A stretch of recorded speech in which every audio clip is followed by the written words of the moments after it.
The last day I drank alcohol, I didn't know it was going to be the last day I drank alcohol. The last 30-day detox I did, where I didn't drink for 30 days, I didn't know that was going to be the last time I did a 30-day detox. You can't gather the strength and gumption to quit drinking for the rest of your life all in one day. You can't declare it and then assume that it's just going to happen that way. Day by day, piece by piece, prayer by prayer, person by person journey. Fast track or plan A or surefire way to get sober. If you're trying to get sober, you want to get alcohol out of your life, stop thinking about it as something that is existential, something that you have to do for the rest of your life. Start with today, and then you move on to tomorrow, and you begin to put the pieces in place, the things that are going to be the building blocks and the tools and the resources and the armor and the strength that you need each and every day. And chances are the first time you do this, it's not going to work and you are going to go back to drinking. It's okay as long as you look at that as information and you don't shame yourself and you don't feel guilty and you don't feel bad about it. It's information.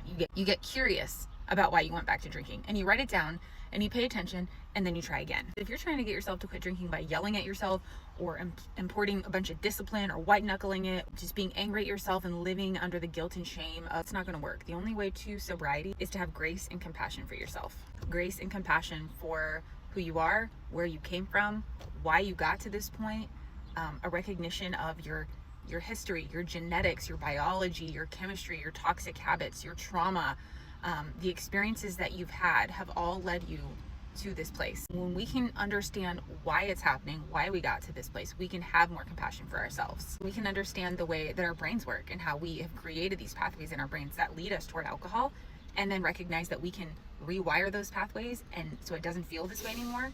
That also gives you a chance to have more grace and compassion for yourself, because you realize it's not you just making bad decisions all the time. It's a physiological reality that takes you there. I'm almost 6 years sober and I still don't say that I'm never drinking for the rest of my life because it sounds too daunting. I plan to drink for the rest of my life, but to put that out there and to say it that way, I don't know, there's something about that ultimatum I don't like, and there's something that doesn't feel freeing about that.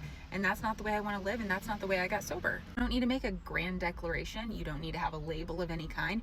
You don't need to fixate on all the times you've messed up in the past. You just need to move forward one step at a time, start again tomorrow, and then start again the next day. And every day you get curious and you be compassionate with yourself and why you've made the choices that you've made, and you learn a little bit and you get a little bit closer to being the person that you want to be. Follow along if you want more sobriety encouragement, and sign up for my newsletter at the link in the caption.